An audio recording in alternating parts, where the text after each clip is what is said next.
he's had cancer, but I haven't Beat heard. Did he really? Oh, he beat it. Is that right? Is he doing okay? He's doing great. Great. I'm glad to hear that. He's 85 years old now. Amazing. God, I'm getting ready to go. You have to pardon my inform. I'm going to go hiking. How's your wife doing? She's doing okay. She's she's hanging in there. She'll go back to work next week. Really? Yeah, the cancer right now is kind of in a holding pattern. They got the big tumor out of her breast. They gave her a mastectomy, and she's had no problem, no complications. Her numbers are down. So far, so good. I mean, it doesn't mean it's going to be smooth sailing in general, but for a while, at least for 6 months, a year, she should be okay. So it's touch and go. Well, it's been a good 2 years. Yeah, since you almost told me a about year and a half. Yeah, it's been a while. You called me out of the blue to tell me about it. Yeah, it's pretty shocking. It always I is. guess you just wanted to. Did you call all your friends? Yeah, Tell them about it? yeah, it's been kind of a good thing for me to sort of. A lot of people keep that stuff. Yeah. Kind of, I'm just the opposite. Yeah, I mean, I just let you talk. I mean, you talked for about 15 minutes, Yeah. and what was I? Yeah, it's There therapeutic. wasn't much I could. Yeah, obviously. Yeah. Obviously. It Well, is. obviously speaking is your therapy, just Yeah. like writing is mine. Drives my wife crazy. God bless her. That's why you're surfing Yeah. and you're hiking. That's right. That's right. I wish I was more spiritual, but I do appreciate the nice thoughts that people send along our way. The prayers and the positive. Well, vibes. to quote So Plato once said, "It doesn't matter whether you're interested in politics. Politics is interested in you." yeah. So That's And, very I true. would say it doesn't matter whether you're interested in God. God is interested That's right. in you. Yeah, there you Like go. that what Reagan All right. say, right? He goes, That's true. I'm here from my government and I'm here to help you. That's Yeah, right. worst words. Okay, All right. ready to go? Okay. Guys ready? Yeah. Let's go. All right. Let me get this started. Well, welcome. You're listening to Sports Econ 101. You know our show. It's where we discuss sports topics from a business perspective. I'm your host, Edward Brown, along with my co-host, Bruce McGowan, longtime sports radio personality. Today's show is going to be special because we actually have a guest in the studio rather That's than on right. the phone. Our good friend Steve Travers, longtime Bay Area sports writer, and he actually has done a lot more than just write about sports. And we're going to talk a number of topics with Steve today, so we're going to have some fun. And I like the fact that he's in here because Yeah. sometimes when we cut to a commercial break, I have to cut these guys off when they're on the phone. Yeah. Hey, Billy Bean, hold on a second. Come back. Yeah. You're going to ask these questions. Okay. It's got to be done. It's got to be done. And since I'm sorry, Edward. I have to okay. trade Cocoa Crisp. Okay. And that was Steve Travers. That's right. And at every commercial break, we're going to ask a trivia question, and the theme is baseball records. Because as I remember, Steve, you were a baseball player. That is absolutely correct. Okay. And we have just a quick 30 seconds. How are you involved with baseball?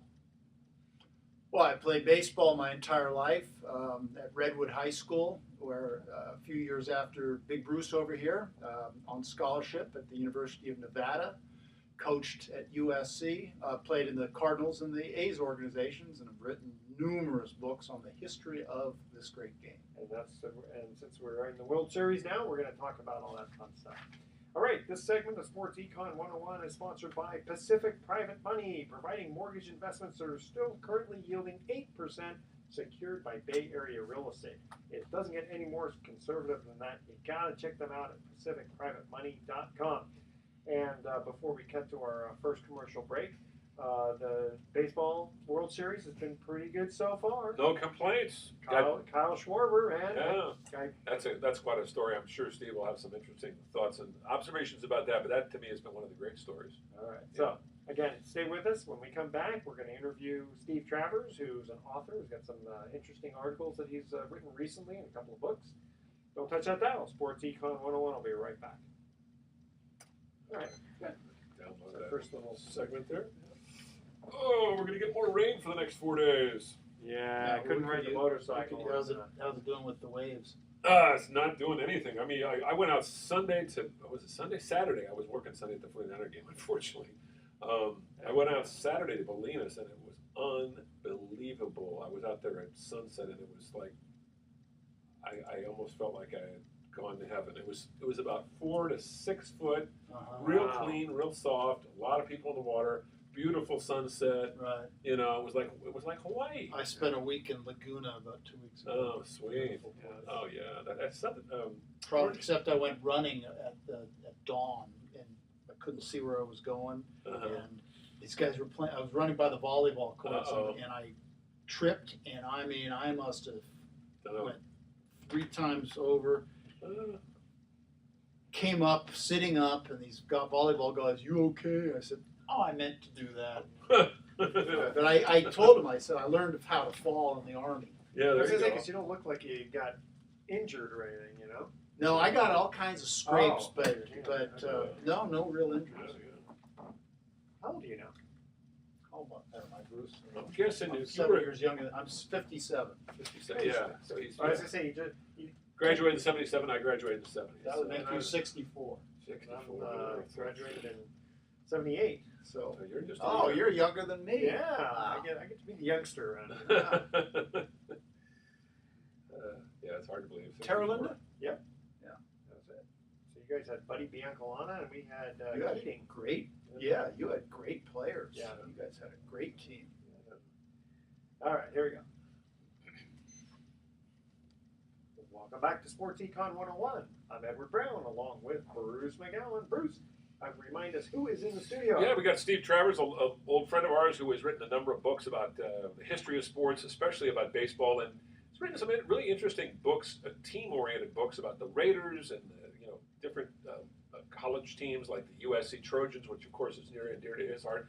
And I know every time I talk to Steve, he's working on something new. What's the latest? Well, I've got 2 things going. I've got a magazine article at Gentry Magazine about a documentary, which I'm sure you're familiar with, Bruce. It's about Joe Roth, the great Cal quarterback. Yeah, who died tragically at the age of 21 of cancer back in Right. '77. Right. And I've got a new book on the making of Apocalypse Now. Really? Yeah. So that's wow. We veered away from sports and still has a USC theme to some extent, but it is not sports related particularly. Interesting. Apocalypse Now was one of those movies that really sort of grabbed the public imagination, and it was also sort of a breakthrough movie because there were a number of movies that came out in the late 70s, early 80s about Vietnam, and that was one of them. But it was almost a surrealistic, kind of a nightmarish quality to it. And of course, Marlon Brando just had a cameo role, but he kind of stole the movie, didn't he? Well, absolutely. Marlon Brando was. I mean, the story of Brando in that movie really is the theme of the movie, and he was unprepared, he was overweight, and he hadn't read Heart of Darkness, and he hadn't read the screenplay, and in fact, very little, if anything, that he says in that movie is actually written down in Really? screenplay form, unless it was maybe written down minutes before. Wow. But it was essentially, his dialogue is mainly extemporaneous conversations Is that right? with Francis Ford Coppola. Oh, Yeah. Wow.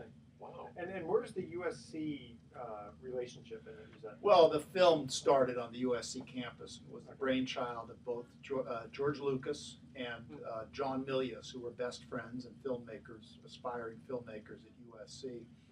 And they brought it to Francis Ford Coppola at Zoetrope in San Francisco, and that's where it originally started, was funded. And the book details how it was defunded and then came back to life because of Coppola's success with the Godfather movies.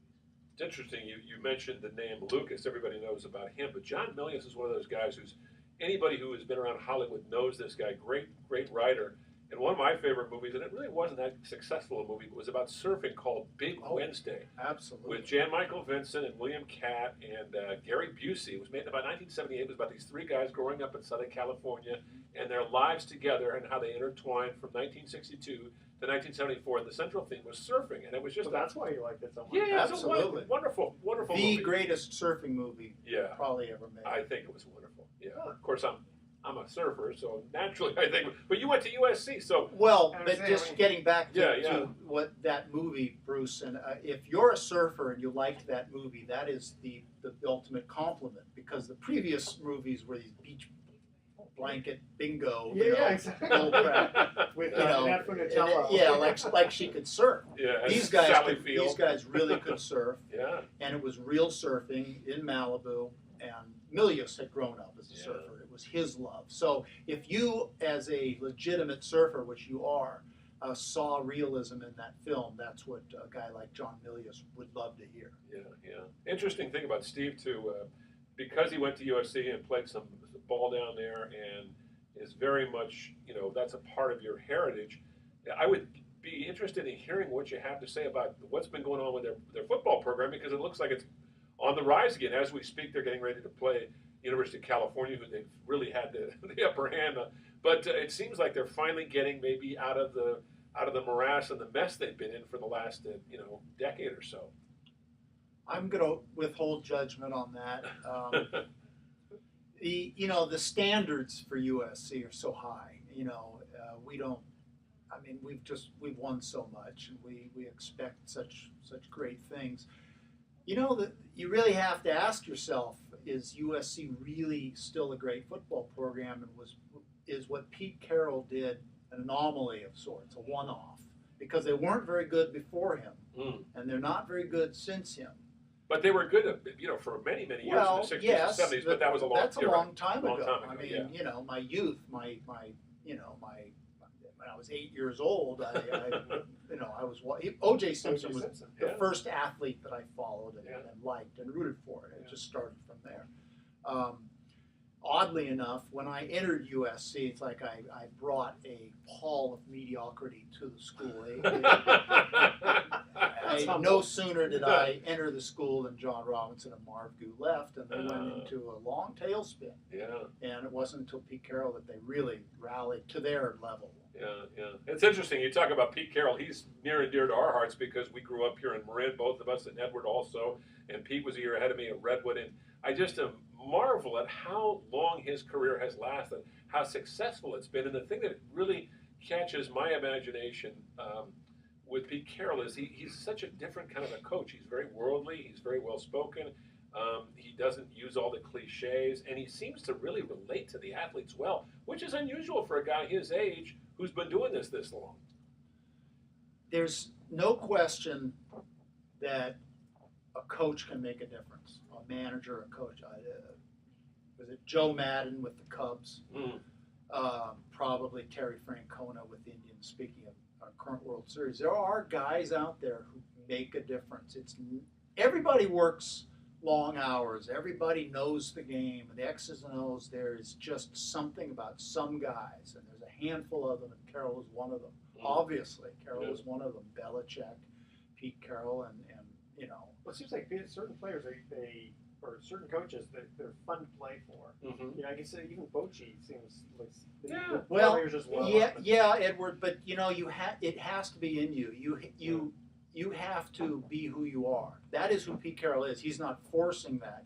And anybody who comes along and tries to be Pete Carroll and be this personality, and it's not them, it's not going to happen. Yeah, it's going to be players will see right through. They'll see right through. So a Belichick or a Saban, neither one is at all like Pete Carroll. They have their style, and it works for them. Yeah, I remember John Madden when he was coaching. He said, "I used to have 3 rules: show up on time, listen when I'm talking to you, and play like heck on Sunday." And that was it. And the Raiders were kind of that way back in the 1970s. I mean, they were free-spirited, and it works. It doesn't always work, but it sometimes does. If you give men or women the responsibility and you say, "Hey, look, I'm going to treat you as an adult.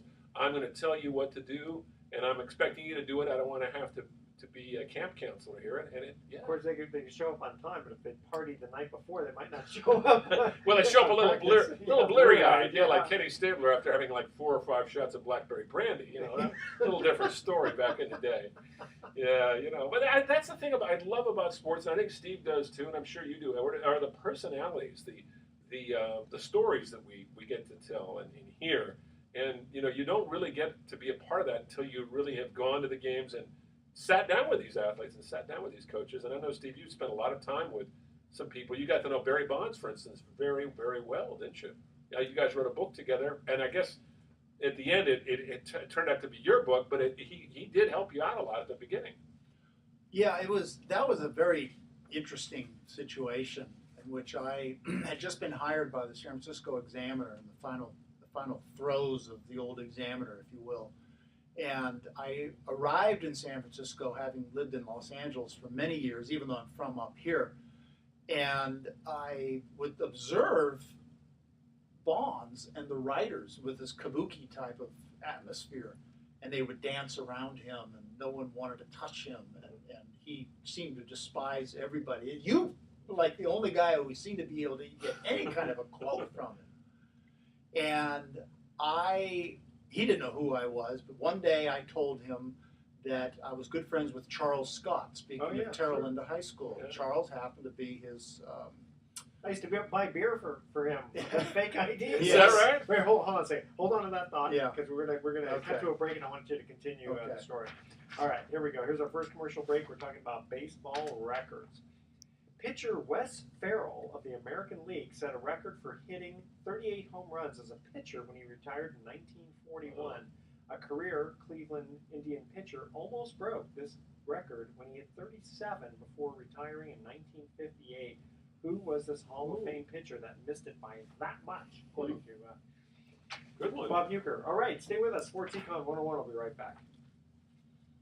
Gotta be one of those guys like, I'm thinking Early Win or not Bob. No, Early Win. Not Early Win. If this guy retired in 57, yeah, that's right. Early Win was still pitching until the 60s. Bob Lemon. Bob Lemon. There you This go. could be Bob Lemon. Bob Lemon. It's Or gotta Mike, maybe Mike Garcia.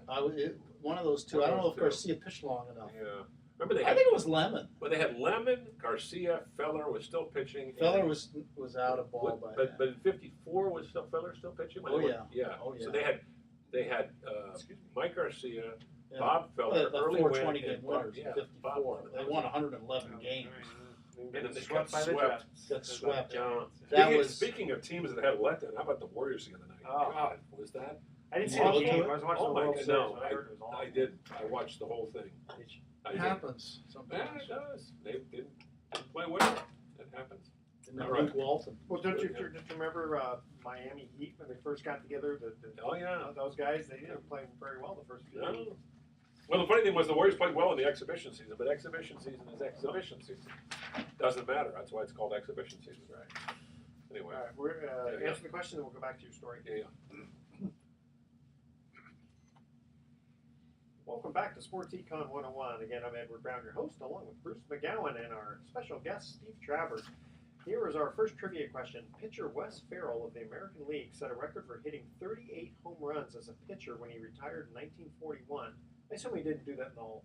That was his career, not in 1 year. Yeah. A career Cleveland Indian pitcher almost broke this record when he hit 37 before retiring in 1958. Who was this Hall of Fame pitcher that missed it by that much? Well, Steve and I were speculating it might have been one of the guys who pitched in that great '54 team, like maybe an Early Win, although he didn't retire in '58. No, he retired later. He was still pitching. Yeah, so it might have been maybe Mike Garcia or Bob Lemon. You got to choose one. I go Lemon. Yeah. Lemon, that is Very correct. good. Very good. I recall that Lemon was a great hitter. Yeah. Lemon, in fact, played in a famous high school all-star game that featured Jackie Robinson, Ted Williams, and Bob Lemon. Wow. I mean, it was, Wow. you know.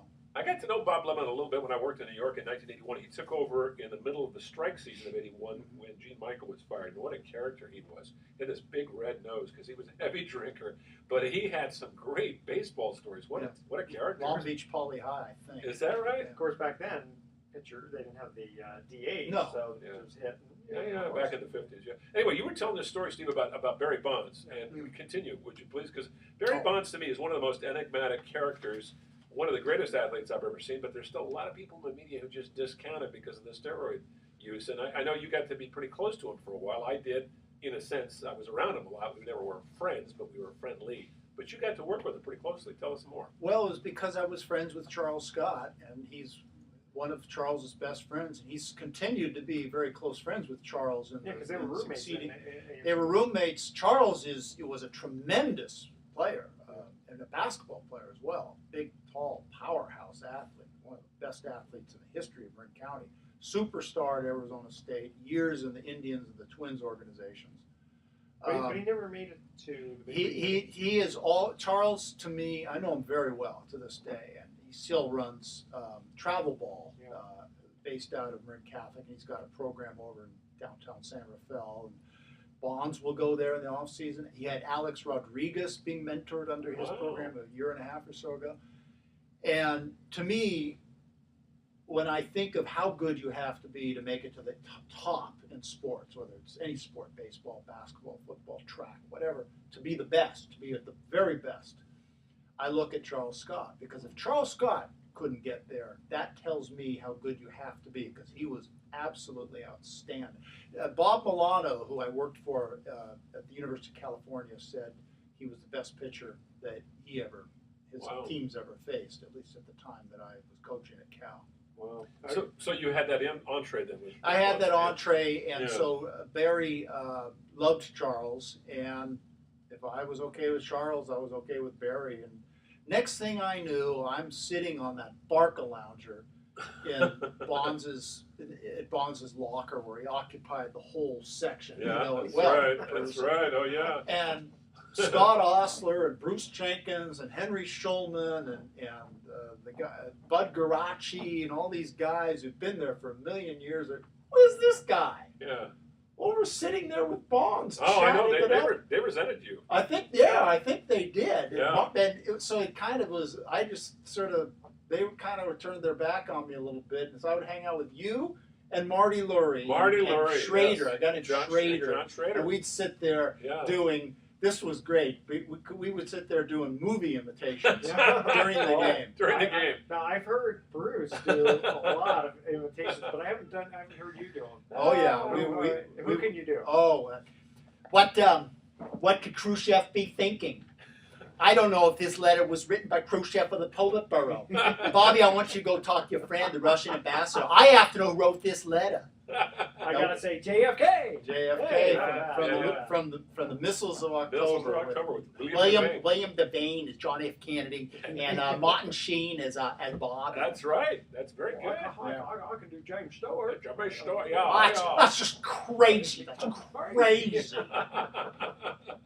Well, you got the book started with Bonds, and it Yeah. was published, but eventually you guys kind of split up. What happened there? Why he had somebody else actually write a book with him, No, but it was a different book. No, he never wrote another one. No, In okay. fact, to this day, I mean, I've sent him letters that, hey, your story has really never been told, Yeah. and your story should be told with your words or your perspective. And That would get me off the dime. yeah, oh, absolutely, that would be Yeah. a bestseller. But we had the publishing offers were not to Barry's.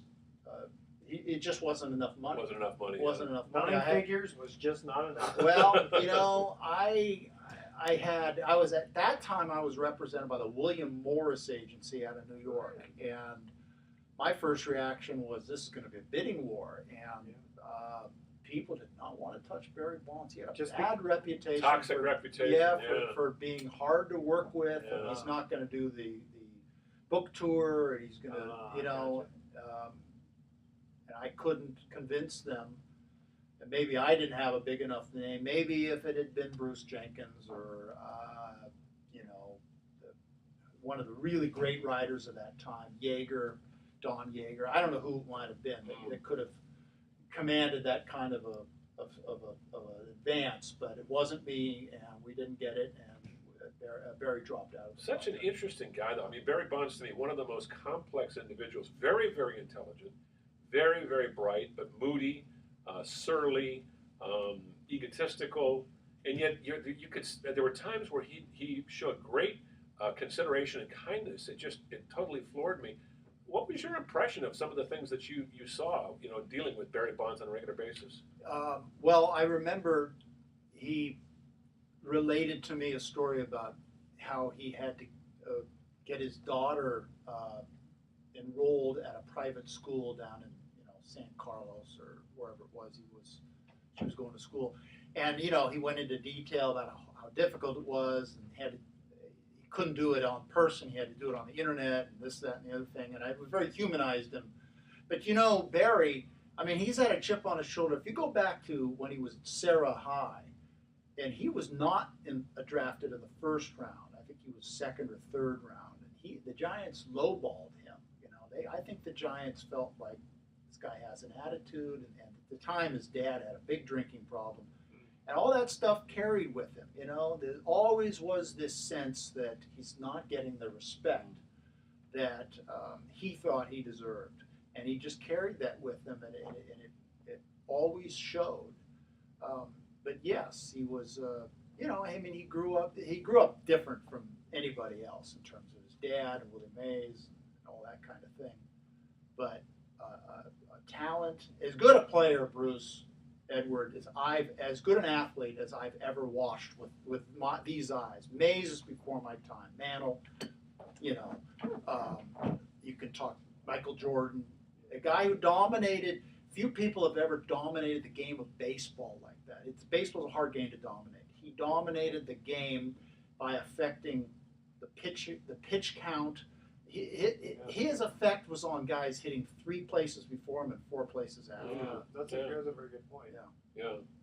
Gary, because you mentioned before, Bruce, about how many times he could intentionally walk. He might only see 1 good pitch. Yeah, maybe 1 or 2 good pitches a game, and usually he'd do something with that 1 or 2 good pitches. As a former pitcher, it wasn't just the fact that he was intentionally walked. He was probably causing a pitcher to throw as many as 8 to 10 to 11 extra pitches in an inning that he was batting. And that has a cumulative effect psychologically and physically on the pitcher. They're throwing out of they're not throwing out of the windup, they're throwing out of the stretch. Got runners on. It's just the pressure is always on. He caused that constantly, even if he didn't hit a home run. I'm curious. That's a good point. Yeah, I'm curious what both you guys think about this, because I've always said I don't care. I realize the guy did steroids, and he probably wouldn't have set the record because he wouldn't have been able to play as much and recover from the injuries. But you still have to hit the baseball. Exactly. You still have to hit the baseball. Yeah, maybe he hit it further because he was stronger.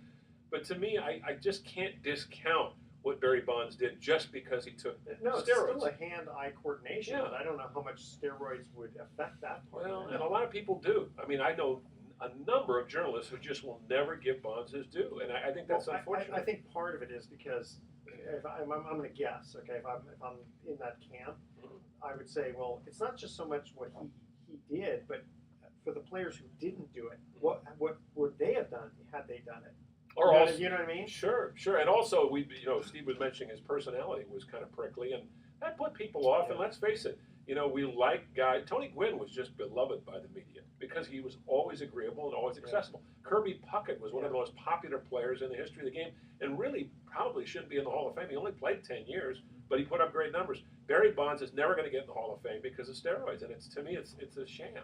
I don't know. Well, what about the Pete Rose? We've talked about that before too. Another guy should be in there. Yeah. Every one of those guys should be. I think they all should be in the Hall of Fame. I think, frankly, there should be one big fell swoop.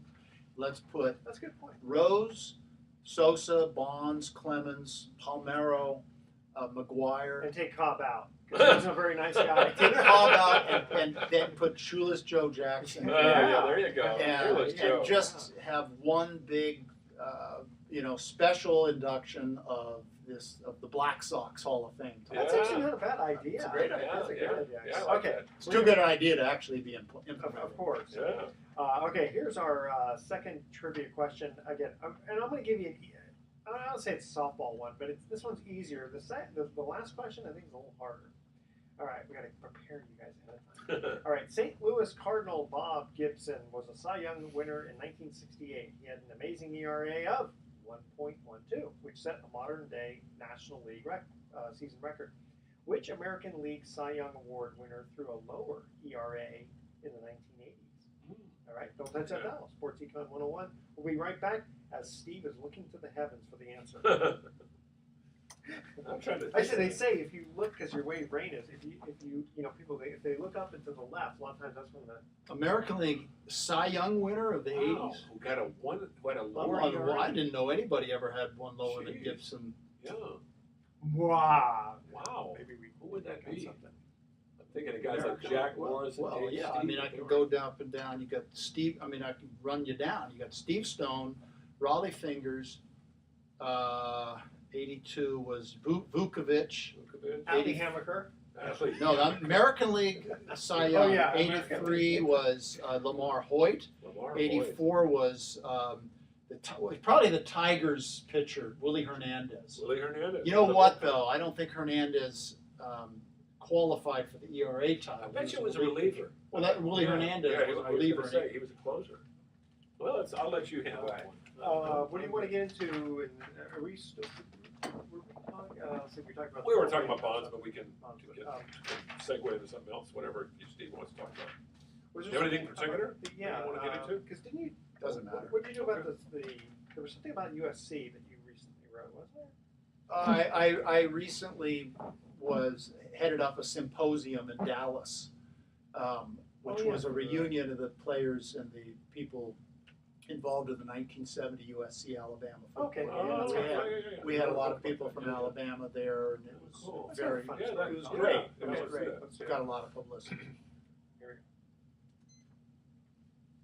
Well, welcome back to Sports Econ 101. One more time, I'm Edward Brown, your host, along with Bruce McGowan and our special guest, Steve Travers, who was not only an author, but a pitcher, too.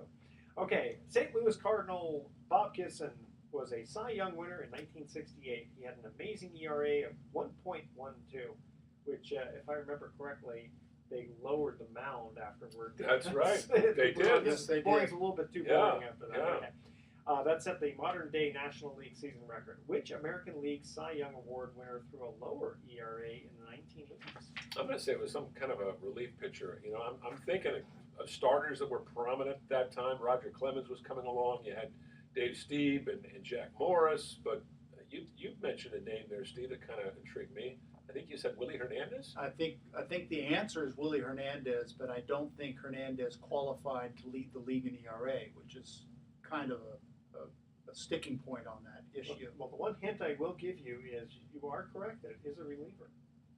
But it's not Willie Hernandez. Well, how about It wasn't Willie Hernandez. wasn't Raleigh It Fingers was in 1981? Raleigh Raleigh Yeah, Fingers. he didn't have For- enough. I think he was playing For Milwaukee. Milwaukee and a Yeah. strike. He also won the MVP award. It was a strike-shortened season in 1981. Wow. And they did win the pennant the next year. The Brewers have only won one pennant since Yes. they moved from Seattle, and that was in 1982. Which- right. Harvey's Wallbangers with Yeah, Harvey, that's right. Harvey Keene. Right. Which, by the way, I still haven't forgiven baseball for 1981 or 1994, I think it was. Oh, the strike, that when, was strike- awful. But at least in That's 81 they yeah. came back and played. In 94 they didn't. That's right. Matt, there were a bunch of records that could have been broken. Could have Don't been even broken. Matt get Williams don't or even something. get me started.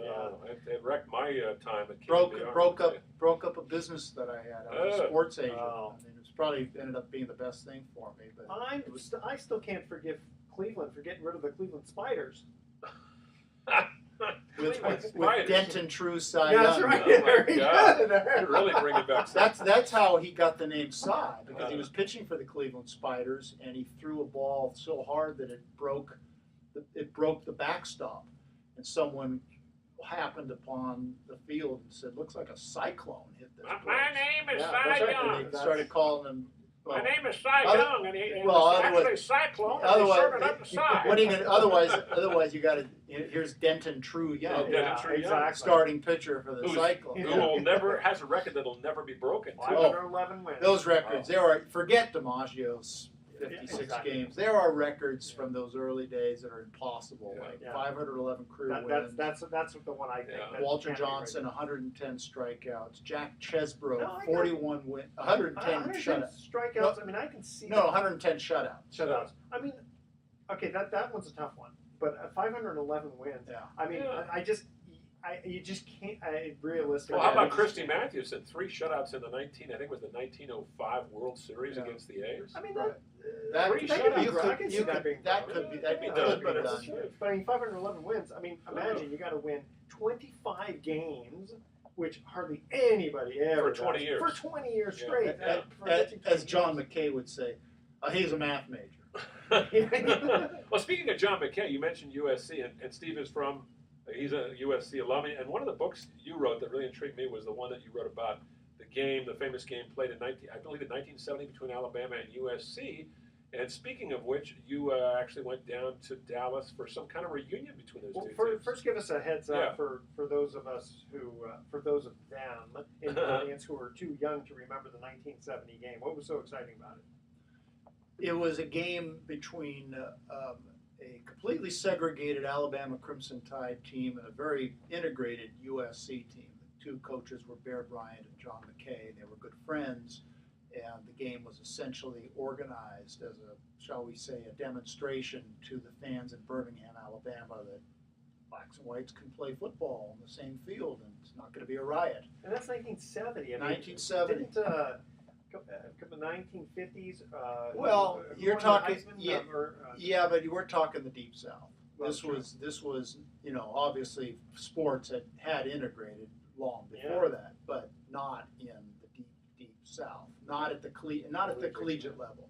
You still had, you know, the Houston Oilers and the Atlanta Falcons were professional teams in the South, and the Houston Astros. But this was a different horse of a different color. No pun And anyway, intended. no pun intended. But anyway, what happened is USC went down there, won handily, and it fit in well with Bryant's plans and allowed him to successfully integrate his program, which he did, and soon they looked like everybody else, and they got better than they ever had been. 4 years earlier, you had which is now UTEP, right? The Western. Come on, who is the Western Texas. Western Texas. Texas Western. Texas Western. Which they made the movie. Beat Kentucky. Yeah. And Kentucky was all white. And interestingly enough, Pat Riley played on that Kentucky Yeah. team. Right. But they started an all-black. Right. Yeah. Yeah, that had an effect too. But this was Alabama, and this was Bear Bryant, so the stakes were higher. Interesting. The And Bear Bryant though would be the one, you know, because he was always, from what I heard, an avowed racist, but then he changed his tune. That is right. That's not true. No, it's completely untrue. Okay. All right. I actually once wrote that and got in fact, a phone call from an Alabama alum. You know, Not true. who really accused me of being a left-wing liberal from California. And for those who don't know, Steve is definitely not a left-wing liberal. But I didn't. But I kind of assumed that. But Yeah. no, and I can tell you just about Bear Bryant. You know, he served in the Navy. He managed a blues band. One of his best friends as a child was black. He came from nothing.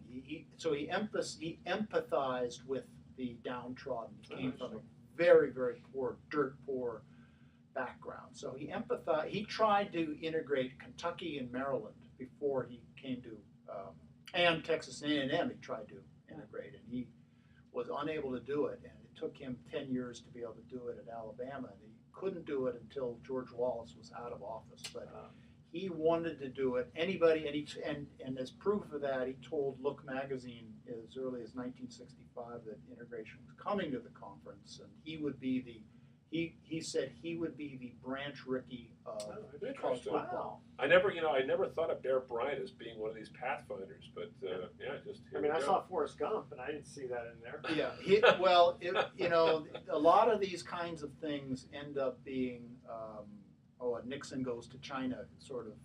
So, you know, like Lyndon Johnson was a Southerner who probably opened up civil rights in politics more than anybody more else. than his predecessors, more than his liberal predecessors. Very true, very true. I mean, I think a lot of it had to do with Kennedy getting assassinated, and Johnson wanted something to sort of memorialize the late president. But he, through his force of will, and Johnson was one of those kind of politicians who would grab you by the collar and sort of get right in your face, and he was kind of a bully, but he got things done. Very much a bully. If you had Martin Luther King was really on the rise. Yeah, and it wasn't easy for LBJ, getting off on a tangent here about that, but that was not easy for LBJ because, well, he was kind of sympathetic. At the same time, he wanted to go slowly, and King did not want that to happen. So, but that is interesting, what you're talking about, 1970, and you know, that was your senior year in high school. Yeah, and they were still not integrated, but they were shortly after that.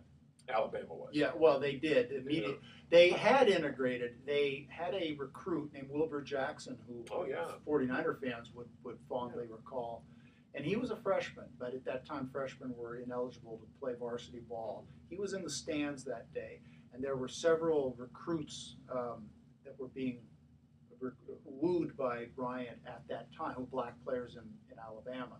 Who were some of the players that played in that game, Steve? Some of the noteworthy. Well, for John Hanna, for instance, was an All-Pro. And Scott Hunter was a good quarterback for the Green Bay Packers. A pretty good friend of mine these days. Sam Bam Cunningham for the Trojans, Clarence Davis, well, later a great 49er, a great Raider, Yeah. Bob Chandler, another a Bill and a Raider. A lot of John Vella played in that game. Yeah. A lot of great players played in that game for both sides. Wow. I mean, Sam Bam Cunningham, I'm thinking earlier, but New England Patriots. No, he was a sophomore in his first varsity game ever. I'm thinking of Sammy Baugh. No. That's what good. Slinging Sammy. Slinging Sammy. That's what I'm Slinging Sammy Baugh. Sam Bam Cunningham. Talk about a horse of a different color. What was it like, by the way, talking to all those guys after all these years? Oh later? my God! It was in terms of the symposium that I did. It was in Dallas, and we were all there for the USC Alabama game. We had Alabama people. We had a lot of black people from Alabama, who, really looked upon this as this watershed moment that had given them their opportunities. And you had these old timers from USC, and a lot of people who were there. We raised $90,000 for African American scholars, so it was a great cause, and it was just such a great day until the game started. Now I wonder how many Alabama players were racist at that time. And I can't get the feeling they softened up over time. The racism really was institutional, old-time guys, old-line World War II guys. The coaching staff was not. The players were not racist. These guys were looking at the Vietnam War.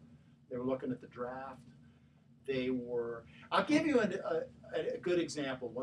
One of my good friends, Keith Donovan, and Keith entered junior high around 1973, and he had older brothers, and he lived in Alabama. He went to the University of Alabama, and he said, my older brothers were not racists, but they had no black heroes. I, on the other hand, grew up watching Wilbur Jackson and John Mitchell and Sylvester Croom and great black athletes. And I didn't care what color they were. I just knew that they played for the Tide, and I rooted for them. Willie Mays was my favorite. So if you have if you had heroes who didn't look like you, but they played your sport, and that was what you related to. So that was the difference between his impressions and his older brother. I mean, I was a big O.J. Simpson fan when he came out of USC playing for the Bills. Because he was a great player. How could you not be? And of course, we're a Bay Area. All three of us are Bay Area natives, and OJ's a San Francisco guy, so that's kind of a neat little satellite to it. But what's funny? I didn't know that when I was a kid. I just really? Yeah, I just watched them play, and then later on, I really appreciated how good Barry Sanders was. Oh, boy. That was fun. I worked briefly with a guy named Joe Angel, who has been the voice of the Baltimore Orioles for many years with John Miller. Great announcer. A very fun announcer. And Joe's from Galileo High, and he and OJ actually played in the same backfield together in high school. Well, how about that? My father knew OJ and was one of his mentors. My father taught a class at City College of San Francisco. Really? Oh, and wow. I'm told had some influence in OJ choosing to go to USC. Wow. Because he was going to go to Arizona State, and there were some people there, along with Marv Goo from USC, who said, no, you really need to stay at City College for one more year and get your grades up. I think he needed to get an AA degree to get into SC. Gotcha. And pull his grades up from he'd been a D student. He had to get up, he had to have 2 years as a C student or something along those lines. A State was willing to, let just him wave in. that, huh? All right, guys, we're going to go to our last commercial break here. Ready? This is old baseball. Old baseball. Babe Ruth never won a Triple Crown in his career, but came close twice. In 1924, he led in home runs and batting average, but finished second to Goose Gosselin of Washington in RBIs. In 1926, he led in home runs and RBIs, but was runner-up by .006 to the batting title.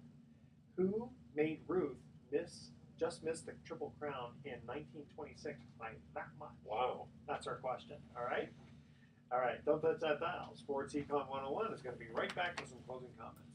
Well, it wasn't Ty Cobb, because he was pretty much... I mean, Ty Cobb that's played a into the great 30s. question. Yeah, that's a It good could question. be George Sisler.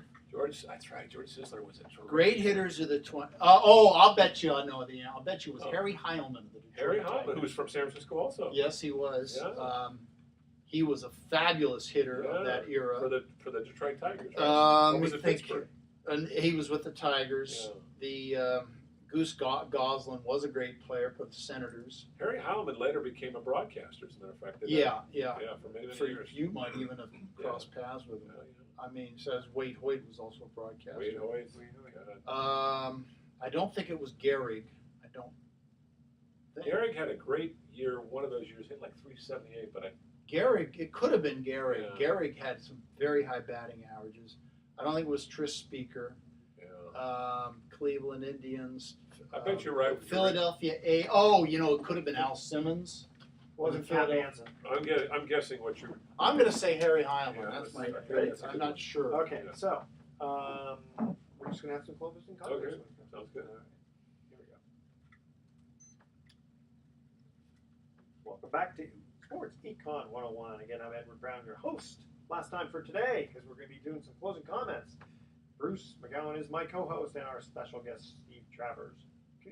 Do I call you author, Steve Travers? Is that okay? Of course. Of course. All right, here was our third and final trivia question. Babe Ruth never won a Triple Crown in his career, but came close twice. In 1924, he led in home runs and batting average, but finished second to Goose Goslin of Washington in RBIs. In 1926, he led in home runs and RBIs, but was runner-up by .006 to the batting title. Who made Ruth just miss the Triple Crown in 1926 by that much? Got an answer on that one, Steve? I'm sort of stumped. I'm thinking. I don't know for sure, but I'm going to take an educated guess. I know Harry Heilman of the Tigers was a great hitter of that era. No. Al Simmons? No. A guy named Heine Manouche. Oh, Heine Manouche. He He was was actually a Washington Senators. very, very good hitter. I don't know if he's in the Hall of Fame, but he was close. Yeah, I know who he is. Yeah. I think you know the name, but Heine What Manouche is a up name. there in the How Hall comes of Heine Fame. Manouche? you don't get more Jewish than that, do you? Yeah, Heine Manouche. I guess not. Yeah, Yeah. it's a great name. But I guess, let's see, played for the Tigers, Hal Greenberg. Hank Greenberg. Greenberg, Yes. He was the one that, he got really, Oh, he got a lot of what from people. Yeah. Not like what Jackie Robinson got. No, but a lot of discrimination on that. Yeah. All right, guys, we're going to close out for today. Here's our thoughts for the day. Babe Ruth said, "Every strike brings me closer to the next home run." And Jared Kintz, who's that? Do you know Who? Jared Kintz Yeah. said, "Quarterbacks shouldn't leave the pocket because that's where the money is." Every politician knows that.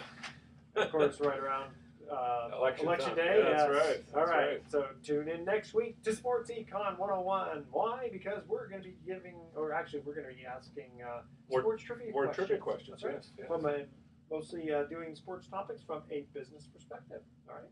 Thanks for listening. On behalf of our team, I'm your host, Edward Brown. We'll see you next week. Good night, America. Thank you. All right, Good. job. Good job. That was good, guys. Heine Manouche. Heine Manouche is up. Now How come Heine Manouche? Heine Manouche. Big fella up half inches, curveball high inside. Okay. Here's the pitch to the